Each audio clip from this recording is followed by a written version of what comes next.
Boa noite, meus parceiros de luz. Vocês estão na Rádio Luz Radiônica, no programa Roda Mística. O carnaval já passou, mas eu não podia deixar de falar sobre o carnaval, né? Mitologia e carnaval é o tema que eu trago hoje para vocês. Vocês vão ver quantos arquétipos do carnaval, arquétipos ligados ao desfile, a esse desfile de 2022, que nos dão a dimensão de como os arquétipos estão ao nosso redor, né? Como eles coexistem com a realidade e por isso fazem parte da nossa psique, né? Por isso nos influenciam tanto, porque eles estão em todo lado. Então, nós vamos falar hoje, vou falar do carnaval e dos arquétipos, sobretudo os arquétipos mitológicos, né? Do panteão grego, os arquétipos da mitologia grega. Eu escolhi cinco deuses, né? Um que está diretamente ligado ao carnaval, praticamente dois, e os outros que estão ligados aos enredos de 2022, tá? Bom, gente, o que é o carnaval, né?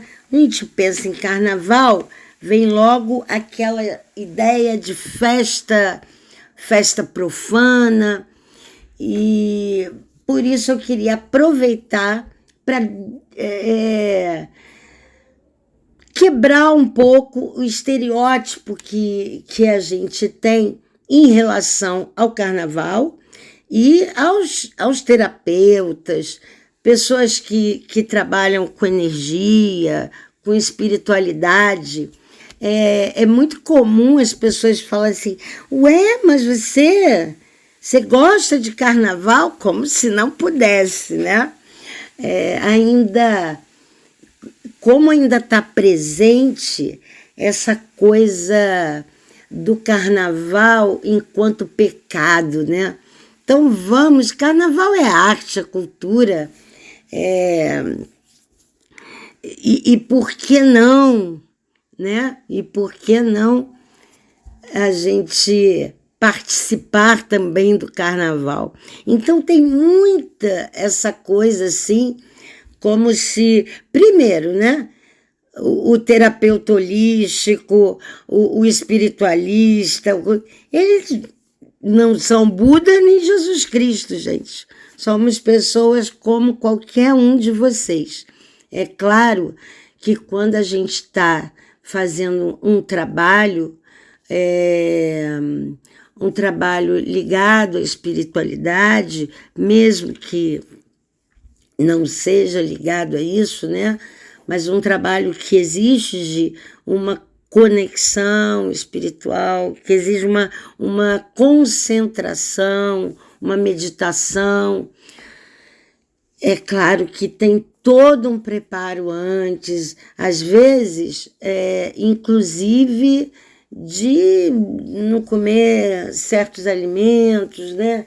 Fazer refeições mais leves, beber nem pensar, claro, mas tem final de semana aí, e como qualquer outra pessoa, a gente pode sair e se divertir, até porque a diversão, ela é fundamental, ela faz parte da vida, né? Ela faz com que a gente entenda a vida com maior leveza. As pessoas que só trabalham, elas vão acabam gerando estresse, né? Ou desequilibrando alguns chakras, justamente por não ter aí essa dimensão do prazer, da alegria, da espontaneidade. Então, tudo isso é necessário. E, como eu costumo dizer, gente, tudo nessa vida é para se fazer com equilíbrio. O equilíbrio é a grande chave, né? Se a gente só meditar, para que a gente, qual o nosso propósito? O que a gente está fazendo aqui nesse plano? Esse plano é terra, esse plano é matéria. Então, eu me conecto com a divindade com propósito, com um determinado propósito. Se eu ficar só meditando, eu não vou intervir na minha realidade objetiva. E é necessária essa ação, né? Porque aí eu vou ficando ali só no mental, só... Não, eu preciso aterrar, eu preciso realizar, preciso fazer coisas concretas. Então, é sempre o equilíbrio. Tem a hora de você externar, de você ir para a vida, para o concreto. Tem um momento de você interiorizar, ouvir sua voz interior, seu eu interno, se conectar com Deus. Tudo é equilíbrio, gente, né? Bem, então, essa ideia, assim, de pecado, né? Não só do carnaval, mas de outras festas, isso vem muito para Jung, né? Ele fala que esses excessos, essas orgias eram permitidos meio que para exorcizar os perigos que vinham da repressão, né? Então, o exagero na dança, na comida, na bebida, fornecia um êxtase, né? Era uma quebra de normas ali necessária para que o ser humano também pudesse ter esse escape, né? Era quase que uma cartaz, tá?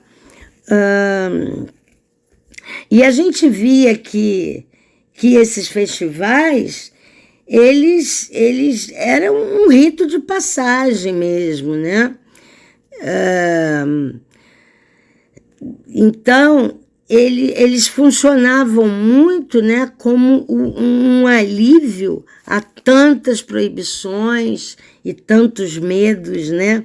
Então, era importante, quando eu falo de alívio, é assim, a necessidade da transgressão da ordem, porque a ordem significava repressão, repressão, repressão, e essas festas seriam uma forma de romper com essa repressão, né? E, sobretudo, quando se fala em repressão, né, na medida em que se instituiu o pecado, a gente está falando também na repressão do corpo, né, na negação do sentir, sobretudo para a mulher. Então, isso passou a ter uma conotação, né, de pecado, que eram os prazeres mundanos, os prazeres terrenos, né? Nada mais era do que isso, tá? Bem, então a gente entende esse processo também como tendo uma função regeneradora, né? Que tem a ver até com o nosso ciclo vida, morte e vida, né? Vida, morte e renascimento. Então, essa necessidade, esse movimento cíclico de ir até o submundo, olhar para as sombras e voltar. e integrar essas sombras, né? Iluminando essas sombras e integrando tudo isso ao nosso ser, à nossa essência. Isso falando de uma forma mais psicanalítica, na verdade. Bom, a gente vê desde cedo essa separação, né? Espírito, matéria, bem e mal. Por quê? Porque a gente trabalha dentro dessa dualidade mesmo, né? Mas a gente pode ver que um, na verdade, contém o outro. Eles fazem, são dois lados da mesma, duas faces, né, da mesma moeda. Bom, o carnaval, o que a gente tem aí de arquétipo de carnaval? Gente, são tantos. A gente pensa em carnaval, a gente pensa logo o quê? Em máscaras, né? O que são as máscaras? Né? O esconde, revela, o luz e sombra. Então, a máscara já representa essa dualidade, né? Mas a gente tem ainda, tem Pierrot, tem Colombina, Arlequim, temos o bate-bola, o bobo da corte, o próprio Rei Momo, né? O Rei Momo é uma figura tão antiga, gente. Essa figura, ela era expulsa, né? Foi expulsa do Olimpo, ela já estava presente na mitologia, era a figura do sarcasmo, do delírio, da ironia, né? E da poesia também. Então, olha o quanto isso tem, esse lirismo e essa alegria que também estão presentes no carnaval hoje, né? Até hoje, melhor dizendo. Então, nós temos todos esses arquétipos assim de cara, né? E o carnaval representa o quê? O se divertir, o cantar, dançar, a alegria, a emoção, a brincadeira, que são, como eu já disse, né, que seriam exatamente o sagrado e o profano juntos, né? Os opostos se complementando numa única expressão, numa realidade intermediária, como se fosse, na verdade, né? Num rito de passagem. Vocês veem, a gente for já trazendo assim para as escolas de samba, quantos rituais nós vimos. Porque naquela época, tanto nos festivais pagãos como nas orgias romanas, a gente tinha tanto a religiosidade quanto a festa, né? E esses opostos, entre aspas, conviviam integradamente, né? Não tinha essa separação do sagrado e do profano, né? Então, os festivais tinham muita alegria, tinha exagero, tinha canto, tinha dança, tinha rituais, inclusive que se cantava também e dançava, né? Para a lua, para o sol, para algum deus, enfim. Nós vimos, né? Esse carnaval desse ano foi um carnaval tão esperado, tão atípico, né? Primeiro que dividido em dois, a gente teve o carnaval lá na frente e os desfiles só agora. E segundo que muito esperado, porque pós-pandemia, né? Então, é interessante que já há muitos anos é muito comum, não foi novidade nenhuma, é muito comum a gente ver temas afro, né? Ou religiosos, não necessariamente afro, mas temas religiosos como enredo das escolas. Mas esse ano foi assim, talvez até como uma forma de agradecer, dizer, nossa, nós podemos estar juntos de novo, podemos comemorar e nos alegrar de novo, né? Podemos sair, cantar, dançar, estar em grupo, lembrando que a pandemia já passou, de certa forma, mas o vírus ainda está aí e são necessários todos os cuidados ainda. Mas, perto do que a gente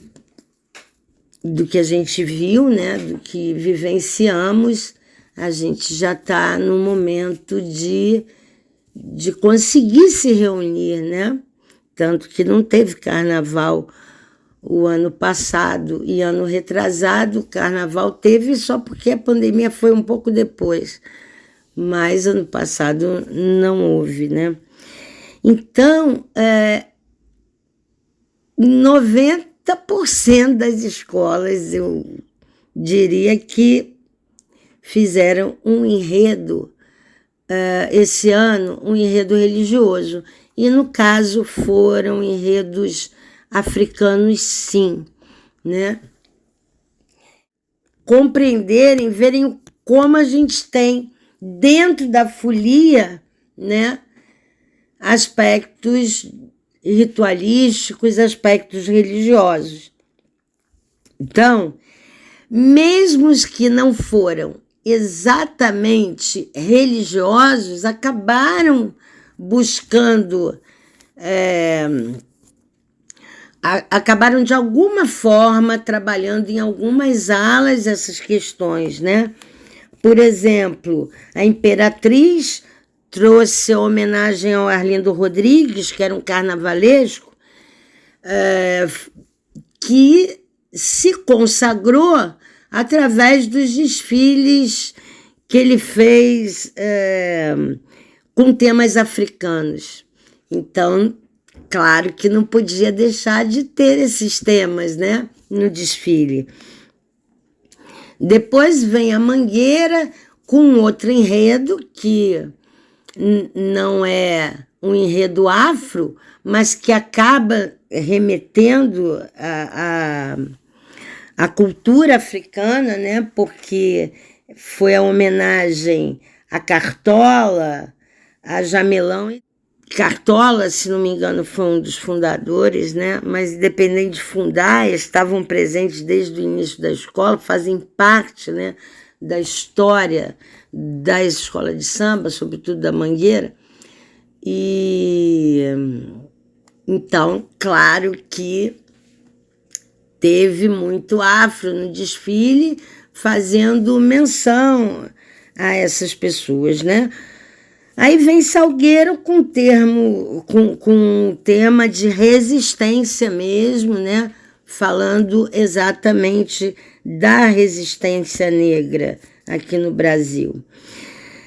São Clemente é a única que foge totalmente, porque ela vai trabalhar, vai homenagear Paulo Gustavo, né? E vem com bom, esse a gente vai falar depois, porque foge um pouco. Aí vem a Viradouro, lembrando da outra pandemia, como é que foi, depois o carnaval, pós-pandêmico, e de novo a gente vivendo esse momento, e o lirismo também do Arlequim, Colombina, essa coisa toda. Bom, então também não teve como, em algum momento isso apareceu, até porque o início, o samba no Brasil, ele está muito atrelado à cultura negra, né? E a cultura negra a gente não dá para falar da cultura negra, sobretudo num desfile de escola de samba, sem falar desses ancestrais, sem falar dessa religiosidade afro também. E no primeiro dia aí vem Beija-Flor fechando com Empretecer, que é outro enredo que fala da negritude, né? E, claro, teve muitas menções sobre a África, sobre a escravização do negro, né? Inclusive sobre a nossa história, que sempre engrandeceu muito os heróis brancos e esquecendo dos negros. Isso já vem sendo falado. A Mangueira, anos atrás, fez um enredo maravilhoso, né? A história, que a história não conta, né? E dia seguinte, o desfile foi num sábado, dia de São Jorge. E a primeira escola a entrar foi Paraíso do Tuiuti, falando da luta, da sabedoria, né? E resistência negra também. E um dos refrões, ela tem aquele grito de guerra, Ogunhê! Muito, Ogunhê, Oquiaro, enfim. Que remete a Ogum, remete a São Jorge, né? No dia de São Jorge. Falou de tanto na letra da música, né, como no desfile, a gente teve muito essa presença da religiosidade, né, africana. Aí vem Portela falando do baobá, mas na verdade ela faz essa menção também, porque baobá é uma árvore milenar, né, originada da África. Então, também passou por isso aí. Aí vem Mocidade. Mocidade, ela fala de batuque, fala dos grandes mestres de bateria, mas fazendo ligação, é o batuque ao caçador, né? Fazendo ligação com Oxóssi, que tem ligação a São Sebastião no catolicismo. Oxóssi é uma entidade ligada às matas e tal, enfim. Então teve muita cultura africana também, religiosidade africana. A Unidos da Tijuca vai falar do surgimento do Guaraná. Então, ela fala muito mais dos povos indígenas, né? Dessa religiosidade também, porque tem toda uma religiosidade xamânica aí, né? Além disso, ela não deixa de falar na própria música, né? Ela fala, Erê, essa mata é sua. Erê é uma alusão aos espíritos infantis, né? A Cosme e Damião no catolicismo, mas a falange das crianças, né? Lembrei o termo que se usa. Teve um carro dos doces de Cosme e Damião, inclusive. Aí vem a Grande Rio, né? Que foi impressionante na avenida, realmente, que vem falar de Exu, que é uma entidade da Umbanda e do Candomblé, mas trazendo uma coisa muito interessante, né? Rompendo ali com a ideia diabólica que que está contida, né, nesse estereótipo de Exu. Então veio desconstruindo e resgatando um Exu como uma entidade mais próxima do humano, por isso mais ligada às coisas terrenas, né? E nós víamos, tanto na comissão de frente como a evolução da escola, a gente viu vários rituais, como outras escolas fizeram também. E, finalmente, o desfile de sábado encerra com Vila Isabel, quer dizer, que não é um tema afro, aliás, mas vem falar de Martim da Vila. Então, tá falando, essa homenagem ao Martim da Vila, não tem como não falar de uma resistência negra também, de uma cultura negra, porque, ainda mais Martinho, que é um artista consciente, né, ligado ao ativismo, à consciência negra, enfim. E ele, inclusive, a roupa dele, né, ele vem como um deus africano, e eu não me lembro agora se foi numa ala, se foi na própria comissão de frente. Não, na comissão não foi não, mas tiveram alas de preto velhos, né, de pretos velhos, que o que o preto velho representa, né? É uma entidade também das religiões africanas. Ele representa o quê? O velho ancião, né? Representa os sábios, né? A sabedoria ancestral negra, né? Enfim, então, só para vocês verem aí o quanto que a gente mistura o sagrado e o profano, e que não é nada demais. Eu, por exemplo, olha, confesso que fiquei preocupada, assim, quando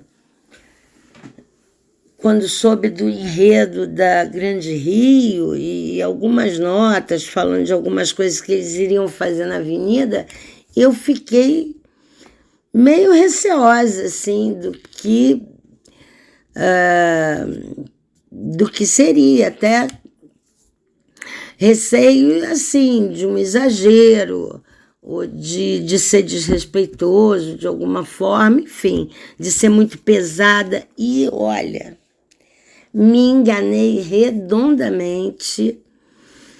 É uma escola que eu nem tenho tanta ligação, mas me surpreendeu positivamente.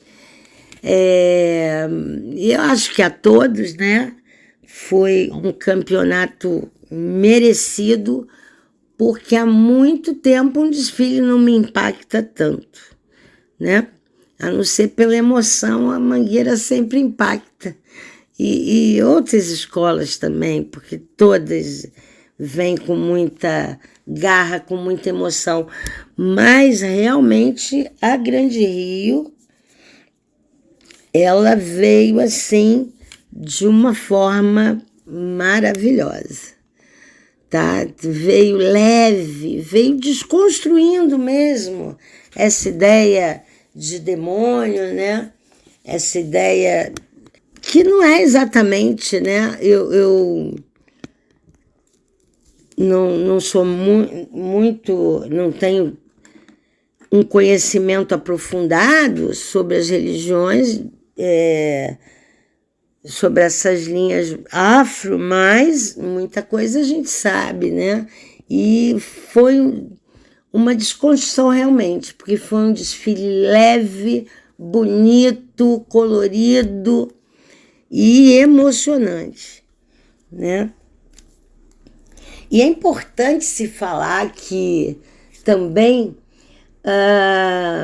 se a gente for falar em energia, né? Energeticamente, o carnaval é maravilhoso para o ser humano, como é importante ter momentos dessa exaltação, de e, sobretudo, de poder extravasar a alegria. Claro, gente, eu não estou falando de exageros, como bem falei no início, equilíbrio é tudo, sempre, mas a alegria é uma das emoções que mais elevam a nossa frequência vibratória, tá? Ao contrário de vibrar no medo. O medo é uma das mais baixas, né? Aliás, o medo, a culpa, né? A vergonha, enfim. Mas o medo é uma das energias